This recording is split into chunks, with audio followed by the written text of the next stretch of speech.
सभी भाई बहन बच्चों को दोस्तों को नमस्कार, सत श्री अकाल, आदाब, जय प्रभु यीशु मसीह की। कैसे हैं आप लोग? आशा करता हूँ खुश होंगे, आनंदित होंगे, सुरक्षित होंगे और भला चंगा होंगे। मैं भी खुश हूँ, आनंदित हूँ, सुरक्षित हूँ और भला चंगा हूँ।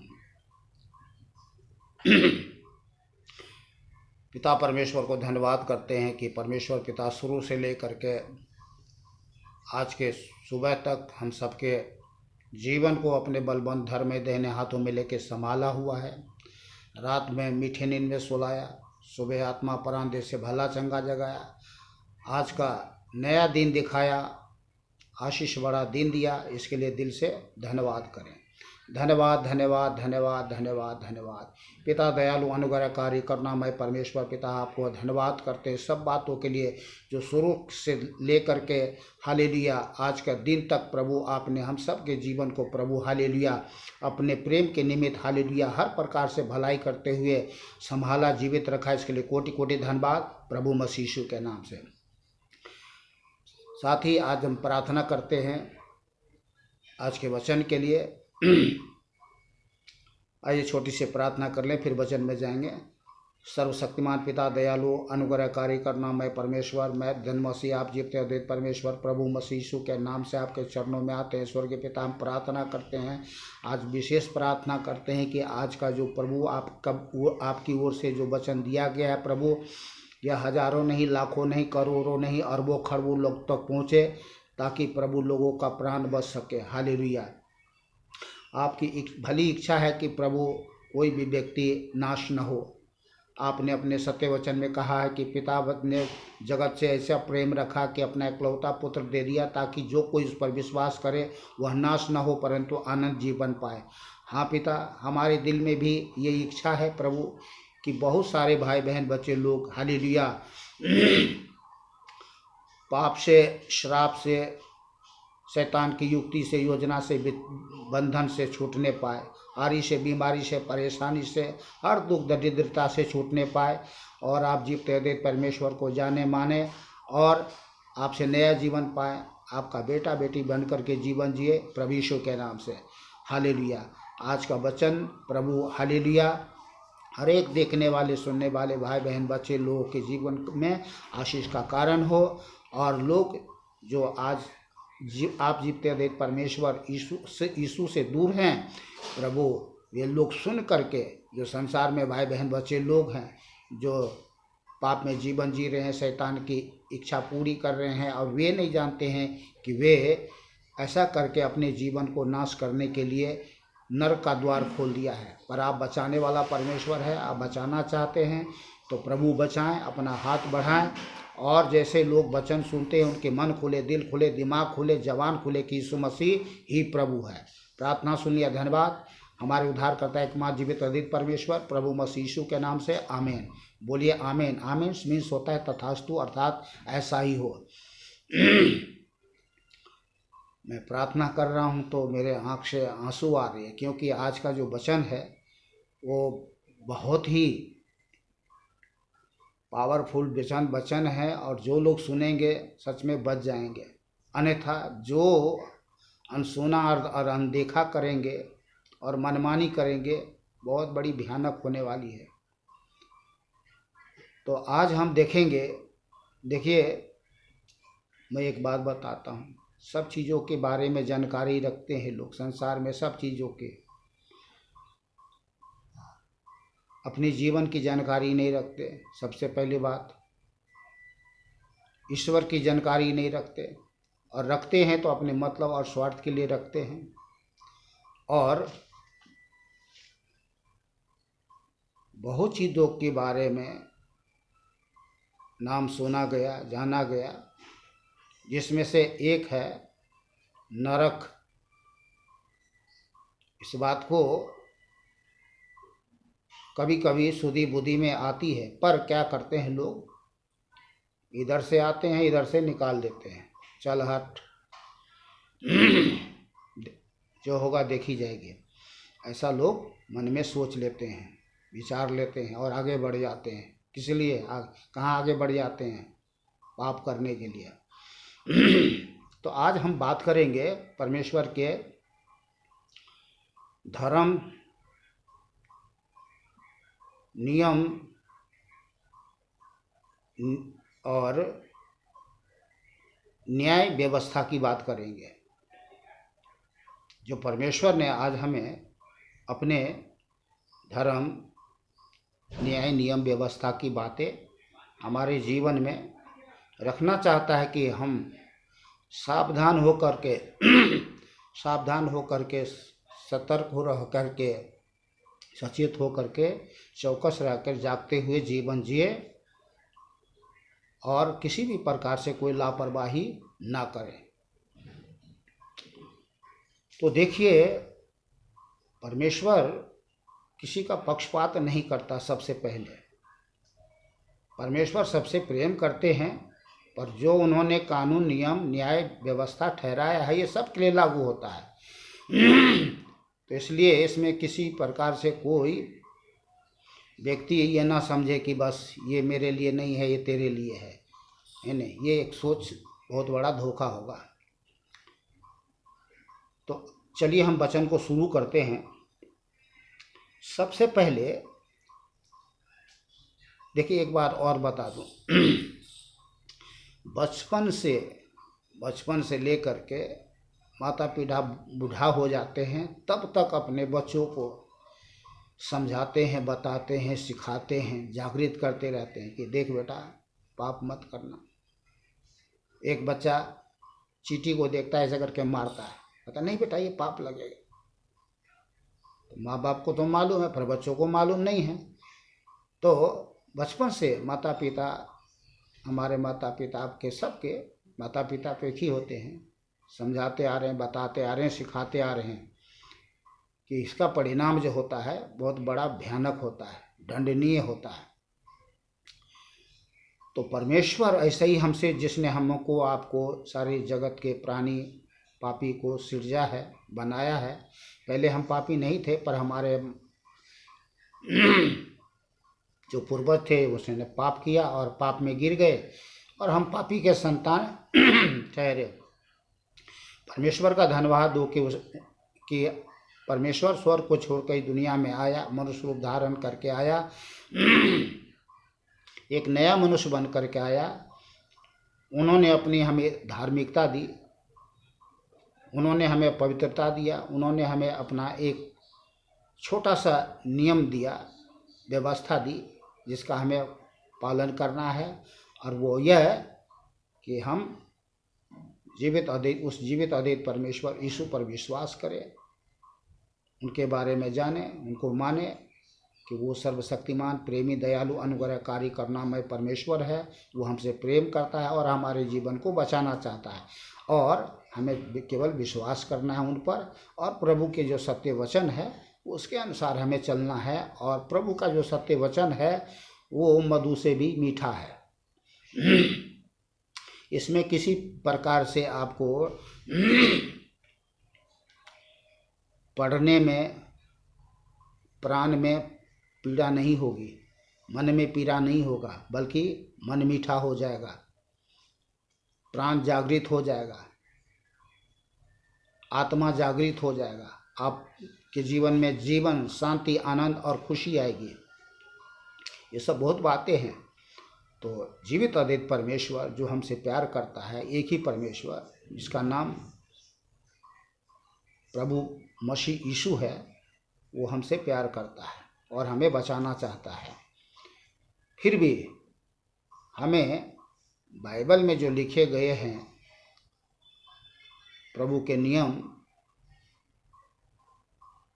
उसको हमें जानना, मानना जरूरी है। अगर हम नहीं जानेंगे, नहीं मानेंगे, तो हमारा जीवन नष्ट हो जाएगा। और सदियों से सर्वशक्तिमान जीवित परमेश्वर यीशु की बात न सुन करके, न मान करके कितने लोग आज मर करके नीचे नरक में तड़प रहा है। तो आज हम देखेंगे उस भयानक नरक के बारे में, जो किस रीति से लोग उस लापरवाही करके उस स्थान को, जहाँ लोग कल्पना भी नहीं, सोचते भी नहीं कि हम वहाँ पे जाएं, और फिर भी महापाप करते हुए जीवन जी रहे हैं। तो चलिए हम शुरू करते हैं। प्रकाशित वाक्य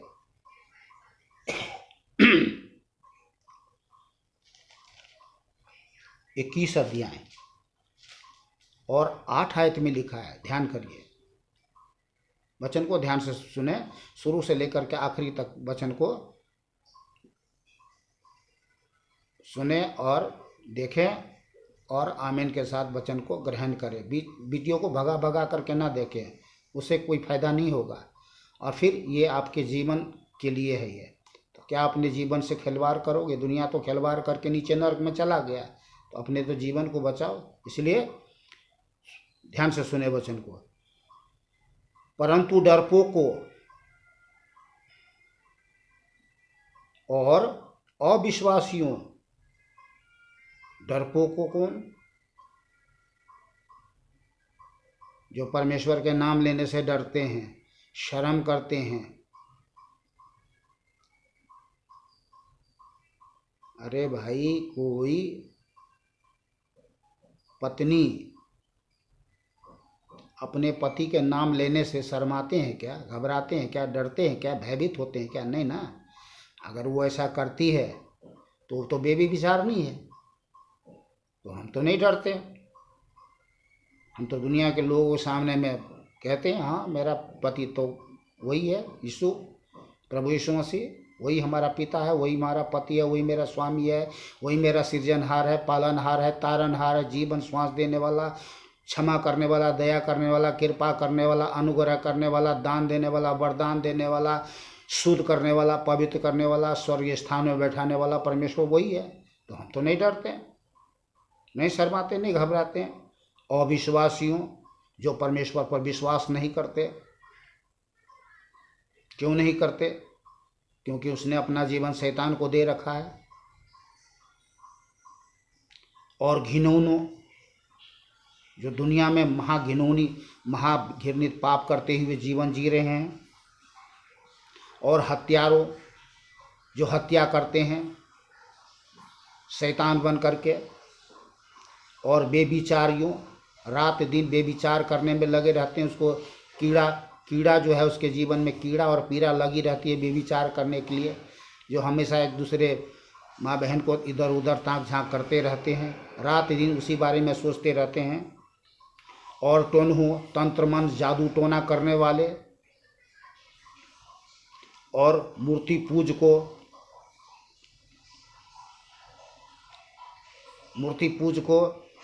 पूजा करने वाले वो होते हैं जो अपने पान फूल, भेड़ बकरा, मिठाई तो छोड़ो, भैंसा तो छोड़ो, अपने बच्चे को भी बलि कर देते हैं।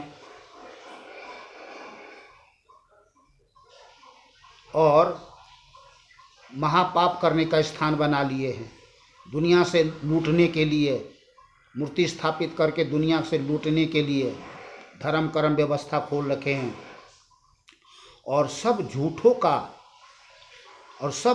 का भाग उस झील में होगा जो आग और गंधक से जलती रहती है। यह दूसरी मृत्यु है। शारीरिक मृत्यु के पश्चात प्राण की मृत्यु होगी। इसको दूसरी मृत्यु कहा गया है। एक ही मृत्यु नहीं, आत्मिक मृत्यु शुरू में हुई, फिर प्राण की, और फिर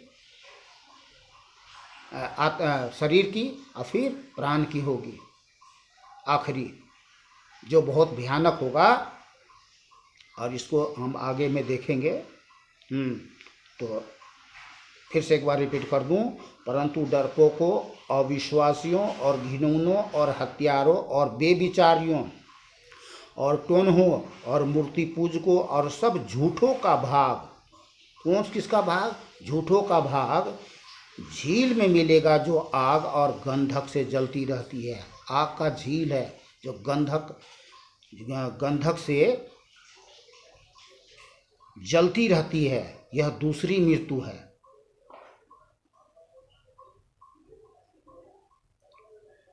प्रकाशित वाक्य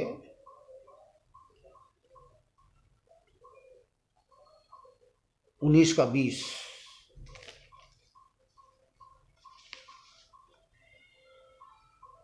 फिर मैंने उस पशु और पृथ्वी के राजाओं, अब 19 का 20, वह, चलिए मैं 19 से पढ़ रहा हूँ तो 20 भी पढ़ रहा हूँ।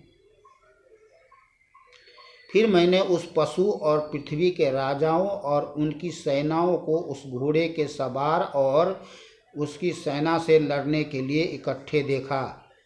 वह पशु, उसके साथ वह झूठा भविष्यद्वक्ता पकड़ा गया जिसने उसके सामने से ऐसे चिन्ह दिखाए थे जिनके द्वारा उसने उनको भरमाया, जिन पर उस पशु की छाप थी और जो उसकी मूर्ति की पूजा करते थे। ये दोनों जीते जी उस आग की झील में जो गंधक से जलती रहती है डाले गए। पशु की पूजा करने वाले, जो शैतान की ओर से ये भरमाया गया है, दिखाया गया है, दिया गया है कि इसकी तुम पूजा करो।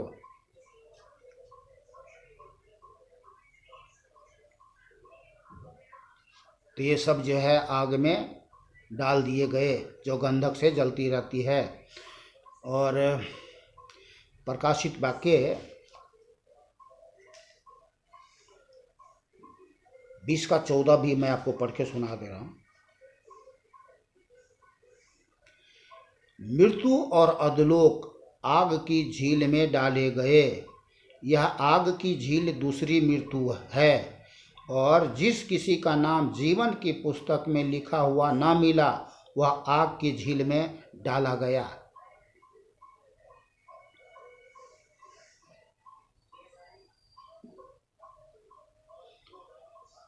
नरक कभी न बुझने वाली आग है।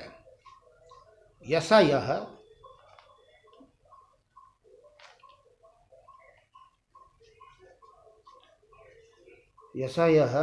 33 का 14 आयत।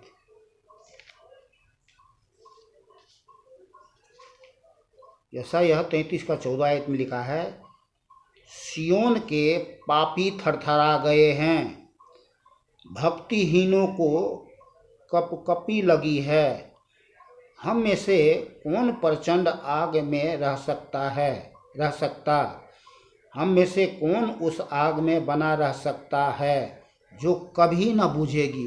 कोई नहीं रह सकता, पर रहना पड़ेगा। पर जो परमेश्वर के प्रेम, दया, कृपा, भलाई, करुणा को आज तुच्छ जान करके महापाप करते घृणित जीवन जी रहे हैं, उसको वहाँ ही रहना पड़ेगा। परमेश्वर जो भला है, प्रेमी है, वो सबको आज सावधान और चेतावनी दे रहा है, और उस नरक को दिखा रहा है जिसमें हमें सोचना तो क्या, कभी कल्पना भी नहीं करना चाहिए कभी हम उसमें चले जाएं। अभी और आगे देखिए, बहुत कुछ है। यशायाह 66 अध्याय, यशायाह 66 अध्याय 22 से 24 आयत तक। क्योंकि जिस प्रकार नया आकाश और नई पृथ्वी जो मैंने बनाने पर हूँ मेरे सम्मुख बनी रहेगी, उसी प्रकार तुम्हारा वंश और तुम्हारा नाम भी बना रहेगा। यहोवा की यही वाणी है। ये बहुत अच्छी और भली बात है। जो जीवते देव परमेश्वर पर विश्वास करते हैं, ये उनके लिए सत्य वचन है। आपको भी, हम में से सब लोगों को, प्रत्येक लोगों को विश्वास करना चाहिए, ताकि हम उस स्वर्ग में रह सके, उस भवन में रह सके जो यहाँ पर लिखा है। क्योंकि जिस प्रकार नया आकाश और नई पृथ्वी जो मैं बनाने पर हूँ मेरे सम्मुख बनी रहेगी, उसी प्रकार तुम्हारा वंश और तुम्हारा नाम भी बना रहेगा। यहोवा की यही वाणी है। फिर ऐसा होगा कि एक नए चांद से दूसरे नए चांद के दिन तक और एक विश्राम से दूसरे विश्राम दिन तक समस्त प्राणी मेरे सामने दंडवत करने को आया करेंगे। यहोवा की यही वचन है। तब निकलकर उन लोगों के शव पर जिन्होंने मुझसे बलवा किया दृष्टि डालेंगे, क्योंकि उनमें पड़े हुए कीड़े कभी न मरेंगे, उनकी आग कभी न बुझेगी और सारे मनुष्यों को उनसे अत्यंत घृणा होगी। तो देखिए परमेश्वर से बलवा करने वाले लोगों का क्या दिन दशा होगा। जो कीड़े पड़ेंगे, और वहाँ जो कीड़े होते हैं नरक की आग में, बड़े बड़े कीड़ा होता है और बड़ी बड़ी दांत होते हैं जो काटते हैं। वो कीड़ा कभी नहीं मरने वाला है, और भी आगे आपको देखने को मिलेगा। तो फिर से मैं एक बार 24 पढ़ के सुना दूं। तब वे निकलकर उन लोगों के सब पर जिन्होंने मुझसे बलवा किया। डरना चाहिए, परमेश्वर मनुष्य नहीं जो उनके साथ हमें बलवा करना चाहिए, पर क्या कर रहे हैं लोग आज, परमेश्वर से बलवा कर रहे हैं। तब वे निकलकर उन लोगों के सब पर जिन्होंने मुझसे बलवा किया दृष्टि डालेंगे, क्योंकि उनमें पड़े हुए कीड़े कभी न मरेंगे, उनकी आग कभी न बुझेगी और सारे मनुष्य को उनसे अत्यंत घृणा होगी। किनको? जो इस संसार में परमेश्वर से बलवा कर रहा है, परमेश्वर के विरोध में महापाप करते हुए जीवन जी रहा है, उनसे। मत्ती 3 अध्याय 12 आयत। मत्ती 3 अध्याय 12 आयत में लिखा है, उसका सूप उसके हाथ में है। किसका सूप? परमेश्वर यीशु का सूप उसके हाथ में है, और वह अपना खलिहान अच्छी रीति से साफ करेगा और अपने गेहूं को तो खत्ते में इकट्ठा करेंगे, परंतु भूसी को उस आग में जलाएगा जो बुझने का नहीं। गेहूं कौन है? हम हैं। हर एक विश्वासी भाई बहन है जो जीवते अद्वैत परमेश्वर यीशु पर विश्वास करता है, परमेश्वर का आदर करता, मान करता है, सम्मान करता, गुणगान करता, जयकार करता कि वही परमेश्वर है। पर जो विश्वास नहीं करते हैं, बलवा करते हैं, परमेश्वर के विरोध में महापाप करते हैं, वे भूसा है, भूसा। और उसे कहाँ डाल दिया जाएगा? उस आग में जहाँ बुझता नहीं। मत्ती 5 अध्याय 21 और 22 आयत, इसको भी पढ़ लेते हैं।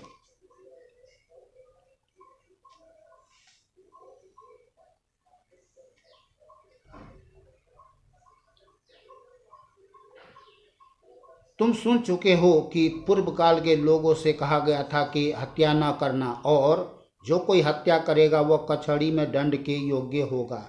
परंतु मैं तुमसे यह कहता हूँ कि जो कोई अपने भाई पर क्रोध करेगा वह कचहरी में दंड के योग्य होगा, और जो कोई अपने भाई को निकम्मा कहेगा वह महासभा में दंड के योग्य होगा, और जो कोई कहे अरे मूर्ख, वह नरक की आग के दंड के योग्य होगा।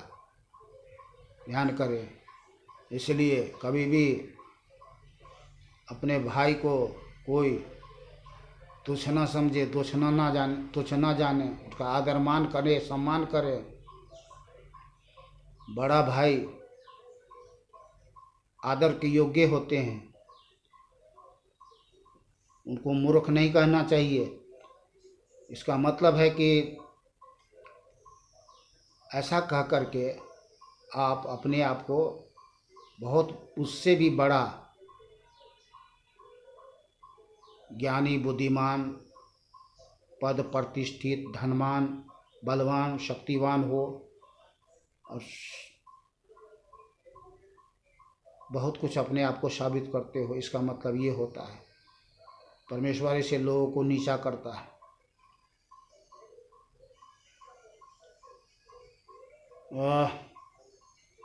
मत्ती 13 अध्याय 36 से 43 आए। मत्ती 13 अध्याय 43 से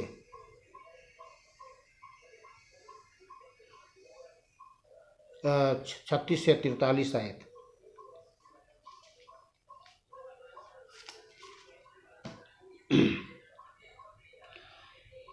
तब वह भीड़ को छोड़कर घर में आया। और कौन आया? प्रभु यीशु मसीह। तब प्रभु यीशु मसीह भीड़ को छोड़कर घर में आया और उसके चेले ने उसके पास आकर कहा, खेत के जंगली दाने का दृष्टांत हमें समझा दे। प्रभु यीशु ने उत्तर दिया, अच्छे बीज का बोने वाला मनुष्य का पुत्र है, अर्थात मैं हूँ। खेत संसार है। अच्छा बीज राज्य की संतान है, अर्थात तुम हो, और जंगली बीज दुष्ट की संतान है। ध्यान करिए, जंगली बीज दुष्ट का संतान है, जिसने अपना जीवन शैतान को समर्पित कर दिया है और आका काका बाप मान लिया है, वो जंगली बीज कहा गया उसको। जिस शत्रु ने उनको बोया वह शैतान है। शैतान ने मनुष्य के जीवन में क्या कुछ बो दिया है, अपने जीवन में आज पढ़ के देख लो, जानकारी मिलेगी कि कितने चीज़ों से कौन कौन सा बीज और कौन कौन से पौधे लगे हैं। ये आज मनुष्य देख ले, जान ले, तभी अपने जीवन की तभी हमें अपने जीवन को खोज जांच परख करना चाहिए। अरे खेत में जाते हो तो देखते नहीं हो कहीं जंगली घास तो नहीं उगाए हैं जो फसल को नाश करे। ऐसे ही अपने जीवन में कभी ताक झांक के देखा किसी ने? जिस शत्रु ने उनको बोया वह शैतान है। कटनी जगत का अंत है और काटने वाले स्वर्गदूत है। अतः जैसे जंगली दाने बटोरे जाते और जलाए जाते हैं, वैसे ही जगत के अंत में होगा। ध्यान करें, मनुष्य का पुत्र अपने स्वर्गदूत को भेजेगा, अर्थात प्रभु यीशु मसीह अपने स्वर्गदूत को भेजेगा, और वे उसके राज्य में से सब ठोकर के कारणों को और कुकर्म करने वालों को इकट्ठा करेंगे और उन्हें आग के कुंड में डालेंगे। कहाँ डालेंगे? आग के कुंड में डालेंगे, जहाँ रोना और दांत पीसना होगा। उस समय धर्मी अपने पिता के राज्य में सूर्य के समान चमकेंगे। जिसके कान हो वह सुन ले। तो कान है तो सुन ले, और इस बात को कभी ना भूले कि क्या कुछ होने वाला है। ये डराने वाला हमारी बात नहीं है, किसी पापी पाखंडी की बात नहीं है, ये परमेश्वर की बात है। इसको सुन करके हम तो कहते हैं कि जो शरीर के अंदर में जो बाल है वो तो निकल जाना चाहिए।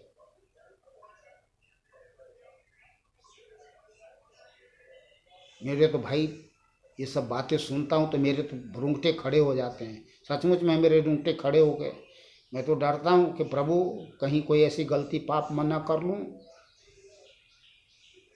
आपके विरोध में, जो मेरे दिन दशा देखना पड़े।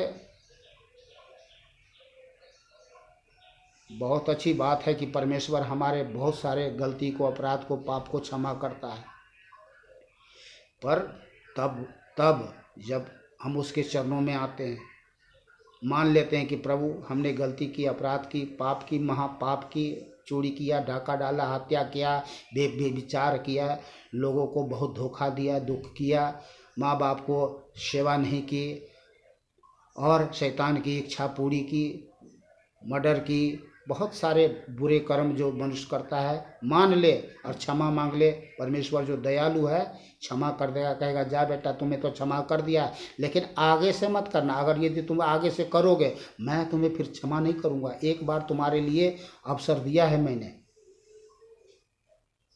चलिए आगे चलते हैं।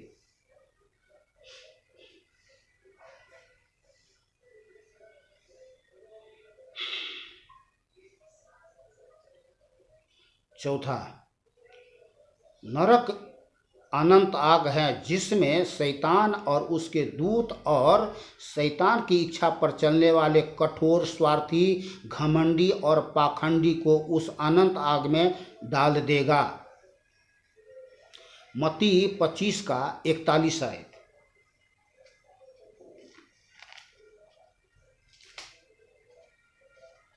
मत्ती 25 का 41 आयत। तब वह बाईं ओर वालों से कहेगा, हे श्रापित लोगों, मेरे सामने से उस अनंत आग में चले जाओ। किसको कहेगा? श्रापित, जो कभी भी उस जीवते अद्वैत परमेश्वर पर मन ध्यान नहीं लगाया। सुना तो सही कि एक दयालु परमेश्वर है जो स्वर्ग में छोड़ करके इस पृथ्वी पर आया, लेकिन सुन करके अनसुना किया, कभी मन नहीं लगाया, कभी ध्यान नहीं लगाया, कभी पछताया नहीं अपने पापों से, और अपने ही पाप और श्राप में जीवन जी करके अपने जीवन को और एक दूसरे को भी जीवन को नाश करने के लिए शैतान बन गया। तब वह बाईं ओर वालों से कहेगा, हे श्रापित लोगों, मेरे सामने से उस अनंत आग में चले जाओ जो शैतान और उसके दूतों के लिए तैयार की गई है। तैयार तो की गई है शैतान के लिए और उसके दूतों के लिए, लेकिन साथ में वे सभी लोग जा रहे हैं। कौन लोग जा रहे हैं? श्रापित लोग। अरे बाइबल में क्या लिखा है, मैं आपको बता रहा हूँ, प्रूफ दे रहा हूँ।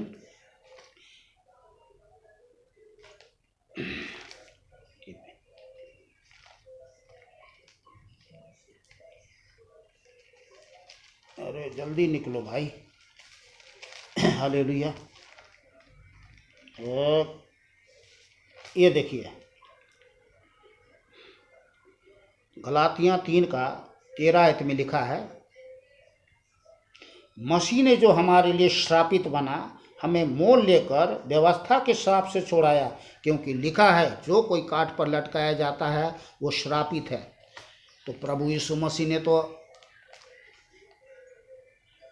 हमारे लिए श्रापित बना, उन सब के लिए श्रापित बना, उनके हम सब के श्राप को अपने ऊपर में ले लिया। किसके? जो उस जीवते अद्वैत परमेश्वर यीशु पर विश्वास किया। पर जिसने विश्वास नहीं किया श्राप में है। तभी यहाँ पर लिखा, जब जो कोई श्राप में मर जाएगा, पाप और श्राप में मर जाएगा, वो उसको कहाँ डाल दिया जाएगा? फिर से मैं पढ़ के सुनाता हूँ। तब वो बाईं ओर वाले से कहेगा, हे श्रापित लोगों, मेरे सामने से उस अनंत आग में चले जाओ जो शैतान और उसके दूत के लिए तैयार की गई है। कौन कौन जाएंगे? शैतान और उसके दूत और वे श्रापित लोग जो जीवते अद्वैत परमेश्वर पर विश्वास नहीं किया, पाप और श्राप में जीवन जी करके मर गया। वे अनंत आग में, नरक, नीचे नरक में, जहाँ गंधक से जलती रहती है, तड़पेंगे। जिसके कान हो वो सुन ले।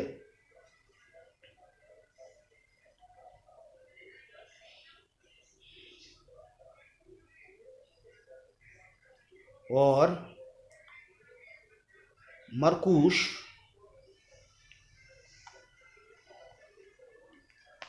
9 अध्याय है, मरकुश 9 अध्याय 48 आयत। जहां उनका कीड़ा नहीं मरता और आग नहीं बुझता। कीड़ा मरता ही नहीं है, जैसे मैंने बताया आपको। वहाँ का जो कीड़े हैं वो मरता ही नहीं है, और बड़े बड़े कीड़े होते हैं। छोटे कीड़े नहीं, आदमी से भी बड़े बड़े कीड़े होते हैं। और उसके दांत एकदम बिल्कुल बर्छी सी होती है जो काटता है, दर्द दबोचता है, और बड़ी दुख और पीड़ा होती है। और ये क्रिया जो है, ये क्रियाक्रम चलती रहती है, ये चलती रहती है। वहाँ पर नाना प्रकार का दुख है, एक दुख नहीं है, नाना प्रकार का दुख है, और अनंत काल तक वो दुख भोगते रहेंगे। अरे बड़ी भयानक भारी दंड है, क्योंकि इस सृष्टि में परमेश्वर और मनुष्य में, मनुष्य जैसा और कोई प्राणी नहीं। एक प्राणी है, वो है शैतान, और तीसरा और कोई नहीं है। तो हम देखते हैं कि शैतान को भी परमेश्वर ने जब उसके लिए स्वर्ग का स्थान दिया, उसको स्वर्ग में बनाया। उसने भी स्वर्गीय सुख पा कर करके परमेश्वर के साथ में विरोध बलवा किया। परमेश्वर ने क्या किया, उसको भी नीचे नरक में झोंक दिया, डाल दिया और डालेगा। अभी तो बाइबल में हम पढ़ते हैं कि वो शैतान और उसके दूत को नीचे पृथ्वी पर गिरा दिया गया, और इस शैतान जो है और उसके स्वर्गदूत, उसके जो दूत हैं, स्वर्गदूत तो रहा ही नहीं, जिसका स्वर्गदूत कहा जाए उसको बोलते हैं दुष्ट आत्मा। दुष्ट आत्मा कई प्रकार से होती हैं। शैतान ज्योतिर्मय का भी रूप धारण करता है, जिससे अनजाने में लोग देवी देवता समझ के उसकी पूजा करने लगते हैं। पान फूल भेड़ बकरा मिठाई सोना चांदी रुपया पैसा और भैंसा और अपने अपने बच्चों को भी बलि। कई बार तो आदमी खुद ही को अपने आप को बलि चढ़ा देता उसके। अब ये नहीं जान पाता कि ये दुष्ट शैतान है।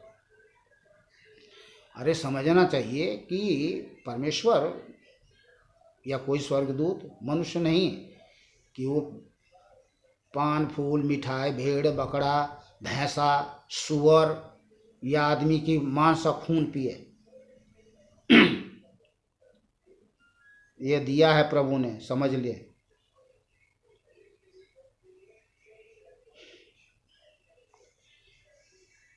चलिए मैं आपको संक्षेप में जल्दी फटाफट बता दूं, कौन कौन लोग नरक में होंगे। नास्तिक, नंबर 1 नास्तिक से कर रहा हूं मैं। नंबर 1 नास्तिक। दूसरा परमेश्वर के साथ विद्रोह करने वाले। तीसरा जो परमेश्वर को निंदा करते हैं।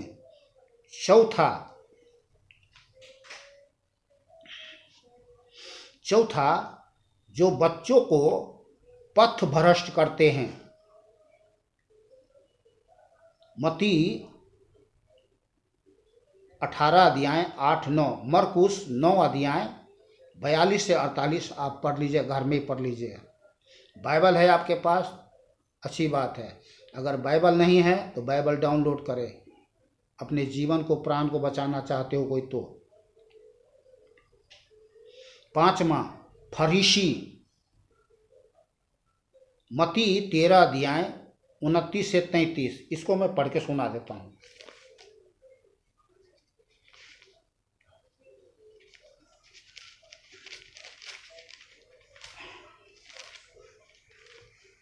मत्ती 13 अध्याय है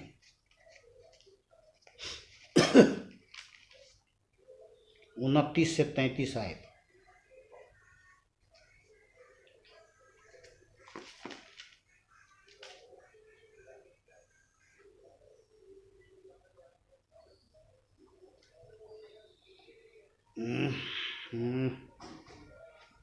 मत्ती 13 नहीं 23 अध्याय। मैं भी कभी कभी मिस्टेक कर जाता हूँ। 23 अध्याय 29 से 33।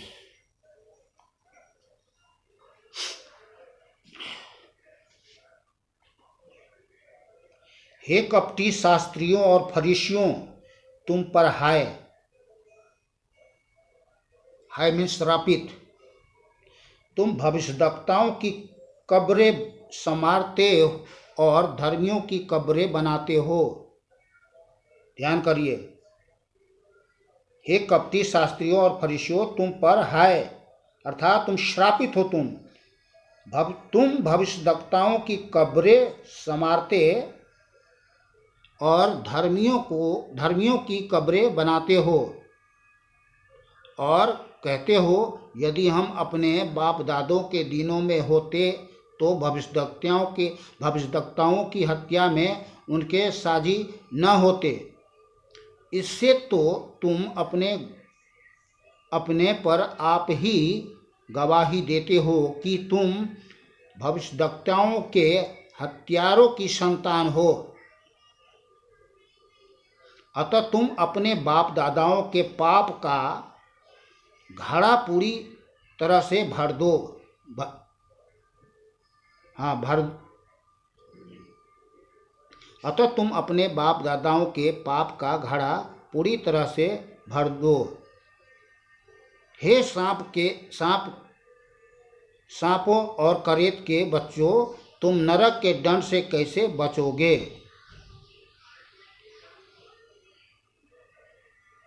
कहाँ तक था?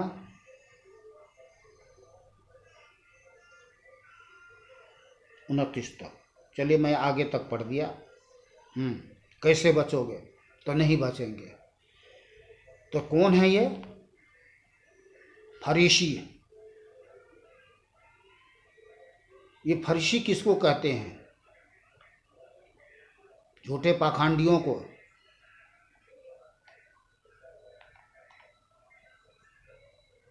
जो झूठी शिक्षा, झूठी बातों में, कर्म धर्म रीति रिवाज और तरीकों में लोगों को फंसाकर दुनिया से ऐंठते हैं, पैसा ऐंठते हैं कर्म धर्म की व्यवस्था डाल करके।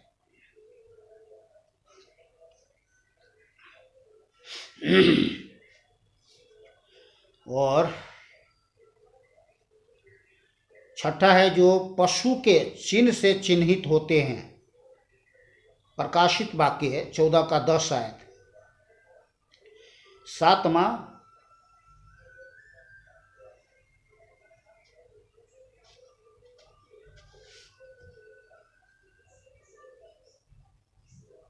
अधर्मी। सातवां है अधर्मी। मत्ती 25 अध्याय 41 आयत। मैं इसको पढ़ के सुना देता हूँ। 25 अध्याय 41 आयत। ये तो हालांकि मैं पढ़ लिया हूँ, फिर भी। तब वह बाई ओर वालों से कहेगा, हे शापित लोगों, मेरे सामने से उस अनंत आग में चले जाओ जो शैतान और उसके दूतों के लिए तैयार की गई है। और आठवां है पशु और झूठे भविष्यद्वक्ताओं। झूठे भविष्यद्वक्ता। आठवां है पशु और झूठे भविष्यद्वक्ता। प्रकाशित वाक्य 19 का 20। दूसरा पत्रस 2 अध्याय 1 से 22 आयत तक है। इसको मैं पढ़ के सुना देता हूँ। आप लोग शायद पता नहीं घर में पढ़ो या ना पढ़ो, लेकिन मैं फिर भी आपको पढ़ के सुना देता हूँ फटाफट। है तो थोड़ा लंबा, लेकिन पढ़ के सुना देता हूँ।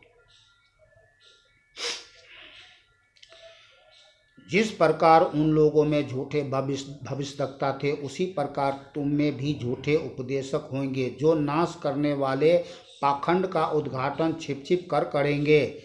ध्यान करें शब्दों पर, वचन पर। और उस स्वामी का जिसने उन्हें मोल लिया है इनकार करेंगे और अपने आप को सिर्फ विनाश में डाल देंगे। तो ऐसे लोगों के साथ संगति करनी है क्या? ऐसे लोगों की संगति में जानी चाहिए क्या? इन पाखंडी झूठे भविष्यद्वक्ताओं के। बहुत से उनके समान लुचपन करेंगे, जिनके कारण सत्य की मार्ग की निंदा की जाएगी। वे लोभ के लिए बातें गढ़कर तुम्हें अपने लाभ के कारण बनाएंगे। करते हैं, सुन रहिए, ध्यान करिए उनके बातों पे, चिकनी चुपड़ी बातें।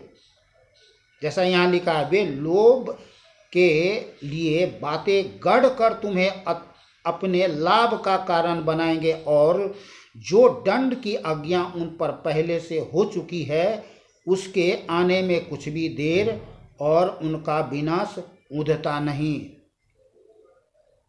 क्योंकि जब परमेश्वर ने उन स्वर्गदूतों को जिन्होंने पाप किया नहीं छोड़ा, ध्यान करें, पर नरक में भेजकर उन्हें अंधेरे कुंड में डाल दिया ताकि न्याय के दिन तक बंदी रहें। तो कितने नरक स्वर्गदूत अभी नीचे नरक में तड़प रहे हैं। तो जब परमेश्वर ने स्वर्गदूतों को नहीं छोड़ा तो फिर मनुष्य क्या है? और प्राचीन युग के संसार को भी न छोड़ा, वरन भक्तिहीन संसार पर महाजल प्रलय भक्तिहीन संसार पर महाजल प्रलय भेजा, पर धर्म के प्रचारक नूह समेत 8 व्यक्तियों को बचा लिया और सदोम और अमोरा के नगरों को विनाश का ऐसा दंड दिया कि उन्हें भस्म करके राख में मिला दिया, ताकि वे आने वाले भक्तिहीन लोगों की शिक्षा के लिए एक दृष्टांत बने और धर्मी लूत को, जो अधर्मी के अशुद्ध चाल चलन से बहुत दुखी था, छुटकारा दिया। क्योंकि वह धर्मी उनके बीच में रहते हुए और उनके अधर्म के कामों को देख देख कर और सुन सुन कर हर दिन अपने सच्चे मन को पीड़ित करता था। तो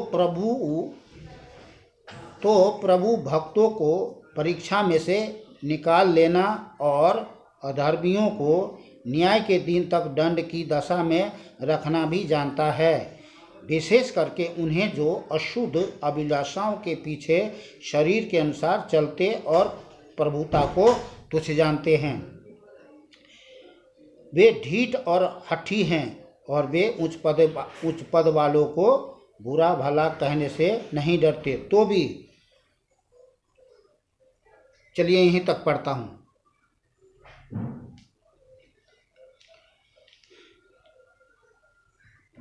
और 9वां है शैतान, जिसको नरक में डाला जाएगा, प्रकाशित वाक्य 20 का 10।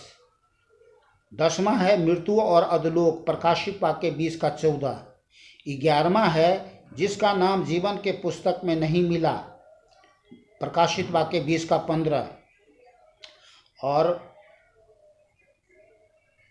12वां है जो मैंने आपको शुरू में पढ़ के सुनाया, प्रकाशित वाक्य 21 का 8। फिर से एक बार सुना करके बंद कर रहा हूँ। परंतु डरपोकों नंबर 1 और अविश्वासियों 2, घिनौनों 3 और हत्यारों 4 और बेविचारियों 5 और टोनहों 6 और मूर्ति पूजों को 7 और सब झूठों का भाग उस झील में मिलेगा जो आग और गंधक से जलती रहती है। 9 यह दूसरी मृत्यु है। और प्रकाशित वाक्य 20 का 15,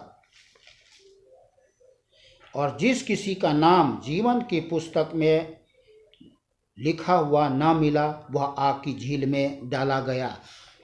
तो ये भी बहुत खतरे वाली बात है कि बहुत से आज हालेलुया हालेलुया हे प्रभु, और संसार में बहुत सारे लोग जो हैं कर्म धर्म रीति रिवाज तौर तरीके करते हैं और वहाँ अपने आप को वो महाकर्म धर्म करता हो, लेकिन परमेश्वर के दृष्टि में वो घृणित हैं। तो इसमें ये बहुत बड़ी खतरे वाली बात है कि वहाँ जीवन के पुस्तक में नाम ना मिले। इसलिए दुनिया की तो बातें हम नहीं करेंगे, पर परमेश्वर के लोग जो जीवते अद्वैत परमेश्वर यीशु पर विश्वास करते हैं, उनको भी बड़ी सावधानी से हमें जीवन जीने की ज़रूरत है। ऐसा ना हो कि हमारा जीवन के पुस्तक में नाम ही ना मिले।